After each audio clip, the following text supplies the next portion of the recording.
ପାଖକୁ ଯାଉଛି। ମୋ ଝିଅ ତମ ପାଖରେ କି ଦୋଷ କରିଥିଲା? କାହିଁକି ତାକୁ ଏତେ ବଡ଼ ଦଣ୍ଡ ଦେଲ? ମାର ମା ହବା ଦେଖା ଯଦି ଚାରିଆଡ଼େ ପ୍ରଚାର ହେଇଯିବ ତ ଅବସ୍ଥା କଣ ହବ ତମେ ଚିନ୍ତା କରୁଛ? ସଙ୍ଗୀତା ମୋ ମୁଣ୍ଡ କିଛି କାମ କରୁନି। ଚାରି କାଠ ଭିତରେ ରହିବ। ଏବେ କଣ କରିବି? ପାଣି ପେଟେ ବଢୁଥିବା ଛୁଆଟାକୁ ତମେ ନଷ୍ଟ କରିଦିଅ। ମୋ ପିଲାକୁ କେହି ନଷ୍ଟ କରିପାରିବେନି। କେହି ନଷ୍ଟ କରିପାରିବେନି।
ମୋ ଝିଅ ତମ ପାଖରେ କି ଦୋଷ କରିଥିଲା? କାହିଁକି ତାକୁ ଏତେ ବଡ଼ ଦଣ୍ଡ ଦେଲ? ଯଦି ମାରିଦବା କଥା ତାହେଲେ ତାକୁ ମାରିଦିଅ। ନହେଲେ ଟିକେ ତାକୁ ମେଡିକାଲ ନେଇଯାଅ। ତମକୁ ଏ ବୁଢ଼ା ପାପର ନିୟମ।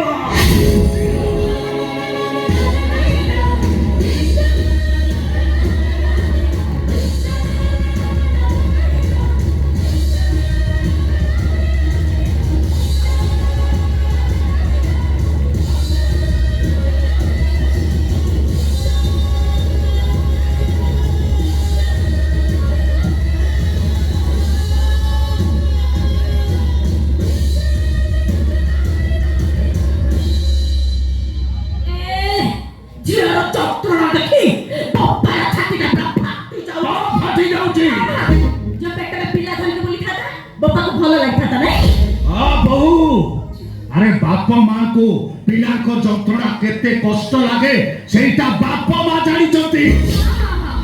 झील कष्ट देखा गलाटी अरे विधवा बहुर कष्ट देबा देखा गला। विधवा बहु की विधवा बहु तू धड़ा साड़ी बदल रे नाली पाट साड़ी पिंदुचु। स्वामी के आकाश दीप दबा बदल रे पर पुरुष सहित रात्रि कटाउचु। पर पुरुष को धरी रात्रि रे घर को फेरुचु। तू नारी नुह तू गोटाए नाकुड़ी।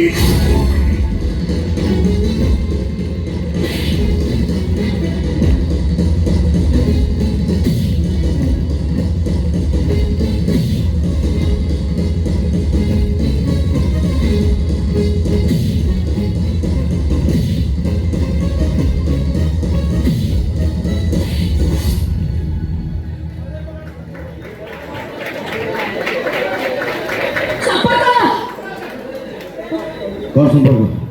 तुम भाउज मो। अच्छा भाउज भाउज शब्द अर्थ में जानिछ? भाउज माने मां जे निज दियोरी मन निज कोले सुआई दे नाना भाई गीत सुनती।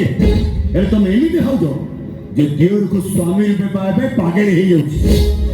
तमे नारी ने तमर कालो ना को एकदम चुप सुनाई रो सो के से जगह पाई लुहा हेले बाहर पड़ी कलम की लगी। चलो बापा अरे प्रकृत में माड़ी कौन माड़ी ଗୋଟେରେ ତମ ମନ ବୁଝୁନି ଆଉ ସମ୍ପର୍କ ଦେଖ ସମ୍ପର୍କ ତମେ ସେମିତି କାହିଁକି କହୁଛ? କଣ ହେଲା ବିଶ୍ୱାସ କର ମୋତେ ଆଉ କିଛି ବୁଦ୍ଧିବାଟ ତ ଦେଖାଯାଉନି। ମୋ ଦେହ ଖାଲି କ'ଣ ହେଇଯାଉଛି। କଣ ହଉଛି ବହୁତ ଭଲ ପାଉଛି ତମକୁ। ମତେ ହଁ ସତ ବିଶ୍ୱାସ କର କେବଳ ଛାତି ଚିରି ଦେବି ସମ୍ପର୍କ। I love you. ଏସ୍ କିସ୍ ୟୁ। କିସେ ଇଲୋ ମା ସତରେ ବିଶ୍ୱାସ କର ତମେ ତ ବାହା ହେଇପଡୁନ ମୁଁ କାହିଁ ତମେ ଏମିତି ଉଦ୍ଧତ ହେବି କହୁନ। ମୁଁ ଭଲ ପିଲା ହେଇଛି କି? ହଁ ହଁ ନା ତମେ ମାନୁଛ ତମେ ଖରାପ ପିଲା ବୋଲି ନା ମୁଁ ମାନୁନି ଯେ ତମେ ଆସି ମତେ ବାଡ଼ିଆ ବାଡ଼ି କରୁଛ। ତମେ ଯେ କାହିଁ ଭାବୁଛ ମତେ କହ? ଏଟା ପ୍ରେମ ପ୍ରେମ ଏମିତି ପ୍ରେମ କରନ୍ତି ହାଏ ମୋ ପ୍ରେମ ପରା ଇୟାର କ'ଣ? ବିଶ୍ୱାସ କର ଭାଉଜ ମୁଁ ତମ ପ୍ରେମ କରେ ନା ତମକୁ ଲାଗିବ ମୋ ପ୍ରେମ ଗୋଟେ ନୂଆ ନୂଆ ତମ ପ୍ରେମ ନୂଆ ନୂଆ? ବିଶ୍ୱାସ କର କେମିତି ନୂଆ ନୂଆ ତମ ପ୍ରେମ? ଦେଖିବ ହଁ ସତ ସତ ହଁ ଦେଖେଇଲେ ଟିକେ ଆଃ ଦେଖା। ମୋ ପ୍ରେମ ଲାଗେ ନୂଆ ନୂଆ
সম্পর্ক সম্পর্ক সম্পর্ক সম্পর্ক ପାଇଁ ଆଜି ବିଗହ ହେଇଯାଇଛି।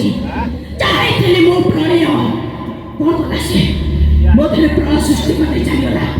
ଛାଡ଼ିଲେ ମାରିଦେବି ସେ ସମ୍ପର୍କ ଦାସକୁ ଜୀବନ ଶେଷ କରିଦେବି ମୁଁ। ନାରୀର ପଦିଏ କଥା ଟିକିଏ ହସ ଆଉ ଟିକିଏ ଲୁହ ସିଂହ ଭଳି ପୁରୁଷକୁ ପୋଷା ବିଲେଇ କରିଦିଏ।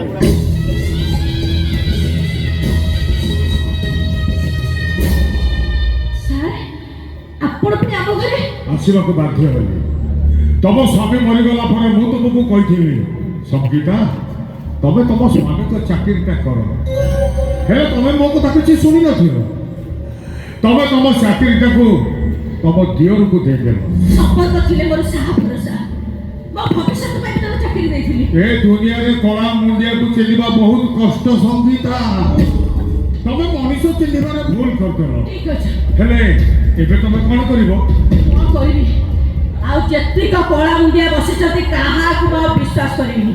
ଏ ସବୁ ଧୋକାବାଜ ଗୁଡ଼ାକ କ'ଣ କରିବି ତ ବୁଦ୍ଧିବାଦ ମତେ ଦେଖାଯାଉନି। ମତେ ସବୁ ତ ଅଭ୍ୟାସ ଦେଖାଗଲାଣି। ଶୁଣ ଶୁଣ ତମେ ଯଦି ମୋ କଥା ମାନିବ ହଁ ତାହେଲେ ମୁଁ ତମକୁ ମୋ କମ୍ପାନୀରେ ଚାକିରି ଦେଇଦେବି। ସତରେ ହଁ ଆଉ ଗୋଟେ ଖୁସି କଥା କ'ଣ ଜାଣିଛ? ଆଉ ଖୁସି ମୋ ଜୀବନରେ ଅଛି।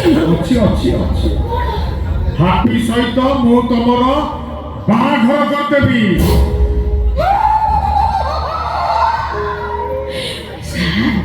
ଆପଣ କ'ଣ ଡକାଇଲେ? ସତ କହୁଛନ୍ତି ମୁଁ ହାପିକି ମ୍ୟାରେଜ କରିବି? ହଁ ସମ୍ପର୍କ ଦରକାର ନାହିଁ। ଏଟା ଧୋକା ମାଛି ବେଇମାନଟା ମୋ ସହିତ ଧୋକା କରିଛି। ମୋର ହାପି ଦରକାର। ତାହେଲେ ତମେ ମୋ କଥା ମାନିବ? ମାନିବି ସମ୍ପର୍କକୁ ବିଷ ଦେଇ ମାରିଦେବ। ସମ୍ପର୍କ ମରିଗଲେ ମୁଁ ତମ ଭବିଷ୍ୟତ ତିଆରି କରିଦେବି। ତାହେଲେ ସବୁ ସମ୍ପର୍କ କେମିତି? ନାରୀର ମୋହିନୀ ରୂପ ନାରୀର ମୋହିନୀ ରୂପରେ ଗନ୍ଧର୍ବ ମାନେ ପାଗଳ ହେଇଯିବେ। ତମେ ନାରୀର ମୋହିନୀ ରୂପ ଧାରଣ କରିବ। ମା ହେଇ ସମ୍ପର୍କକୁ ଖାଇବାରେ ବିଷ ଦେଇ ମାରିଦେବ।